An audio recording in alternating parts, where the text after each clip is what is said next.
Oke, baik. Assalamualaikum warahmatullahi wabarakatuh. Perkenalkan, nama saya Bobi Julio Praditya dengan NIM 40040320650055 dari Prodi Teknologi Rekayasa Otomasi. Dalam video kali ini saya akan menjelaskan komponen elektronika, yaitu transistor. Transistor itu sendiri yaitu sebuah komponen elektronika yang biasa digunakan untuk sebagai penguat arus, penguat sinyal, penguat tegangan.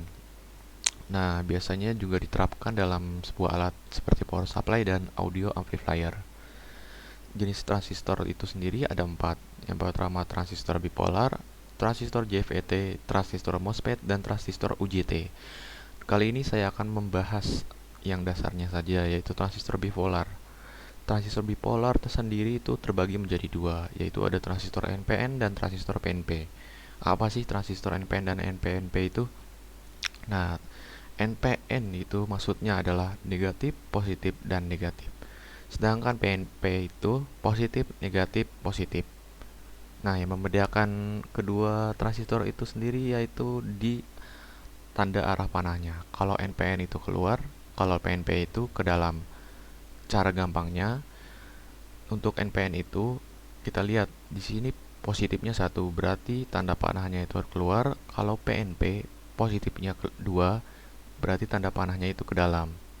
Nah, di dalam transistor itu sendiri terdapat 3 kaki. Yang pertama ada kaki common kolektor, common basis, common elektor. Ya, biasa kita sebut kolektor, basis, dan emitor. Untuk bentuk fisiknya seperti ini ya, transistor. Di sini saya mengambil contoh transistor BC548. Kita bisa lihat sendiri, kakinya itu ada 3, bentuknya seperti ini. Nah, ini adalah kaki pertama, yaitu kaki kolektor. Nah, yang tengah ini, kedua ada kaki base-nya, basisnya.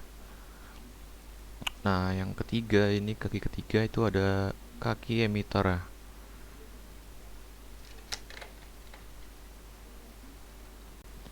Oke, baik, kita lanjut. Selanjutnya, di sini saya akan menjelaskan pengertian dari common base, common collector, common emitter, beserta prinsip kerja dan simulasinya.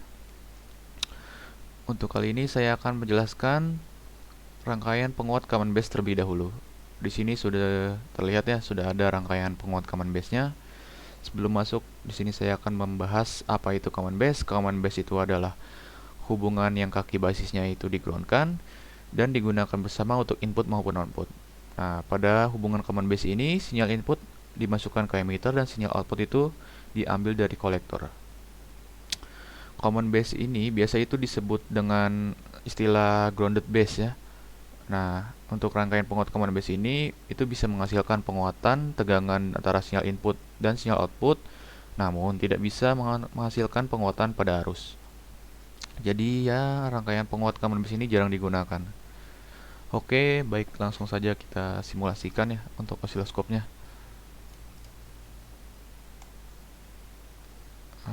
Sudah terlihat ya. Untuk yang garis warna merah ini adalah inputnya, dan garis sinus ini yang biru itu outputnya ya. Bisa kita lihat. Nah, jadi kesimpulan yang kita ambil dari penguat common base ini, sinyal output itu lebih besar daripada sinyal input dan tidak berubah fasa. Nah, si penguat common base ini mempunyai karakteristik juga. Yang pertama, adanya isolasi tinggi dari output ke input sehingga meminimalkan efek umpan balik. Yang kedua, mempunyai impedansi input yang relatif tinggi sehingga cocok untuk penguat sinyal kecil. Nah, bisa juga dipakai sebagai buffer atau penyangga. Oke, baik, kita lanjut. Sekarang masuk ke common collector. Di sini saya sudah buat ya rangkaian sederhana common collectornya. Sebelum masuk, saya akan menjelaskan terlebih dahulu. Common collector itu memiliki sifat fungsi yang berlawanan dari common base yang tadi. Kalau common base yang tadi itu menghasilkan penguat tegangan tanpa memperkuat arus, nah, sedangkan common collector ini memiliki fungsi yang menghasilkan penguat arus namun tidak menghasilkan penguat tegangan. Pada hubungan common collector, input dimasukkan ke basis, sedangkan outputnya itu masuk ke emitter. Nah, Untuk kolektornya digroundkan. Common collector ini biasa juga disebut dengan pengikut emitter atau emitter follower, karena tegangan sinyal output pada emitter itu sama dengan tegangan input basisnya ya. Mungkin kita bisa buktikan saja ya menggunakan osiloskop.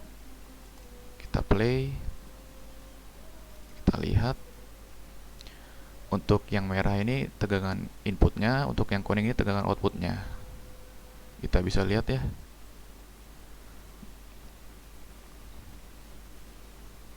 Kita stop dulu agar lebih jelas. Nah, kita bisa lihat sama kan keduanya. Ya, jadi pada rangkaian common collector ini besar sinyal input dan output itu sama, maka tidak akan ada mengalami perubahan fasa. Oke, kita lanjut untuk yang terakhir ya, ini rangkaian penguat common emitter. Di sini sudah saya buat rangkaian penguat common emitter-nya. Oke, sebelum masuk saya akan menjelaskan terlebih dahulu apa itu common emitter. Common emitter itu adalah hubungan transistor yang paling biasa digunakan ya, biasanya ini, terutama pada penguat yang membutuhkan penguatan tegangan dan arus secara bersamaan. Nah, hal ini dikarenakan hubungan transistor dengan common emitter ini menghasilkan penguat tegangan dan arus antara sinyal input dan output. Nah, common emitter inilah hubungan transistor di mana kaki si emitter ini digroundkan dan digunakan bersama untuk input dan output. Pada hubungan common emitter ini, sinyal input masukkan ke basis dan sinyal outputnya itu diperoleh dari kaki kolektor. Baik, langsung saja kita simulasikan osiloskopnya ya. Bisa kita lihat.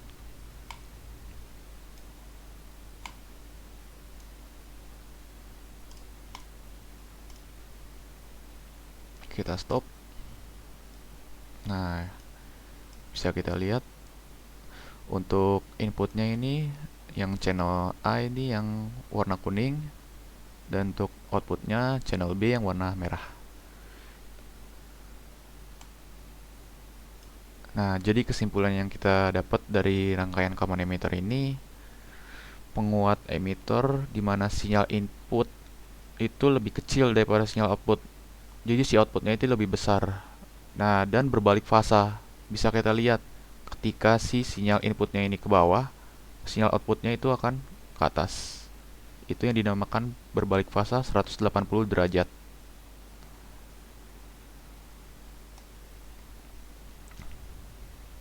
Oke, baik, cukup sekian dari saya tentang penjelasan transistor, penguatan common base, penguatan emitter, dan penguatan kolektor. Mohon maaf bila ada kesalahan kata, dan jika ada yang kurang, boleh di komen nih di bawah. Dan jangan lupa ya untuk di like, komen, dan subscribe. Boleh juga di share. Dan ya mungkin segitu saja dari saya. Saya Bobi Julio Praditya. Sekian, terima kasih. Wassalamualaikum warahmatullahi wabarakatuh.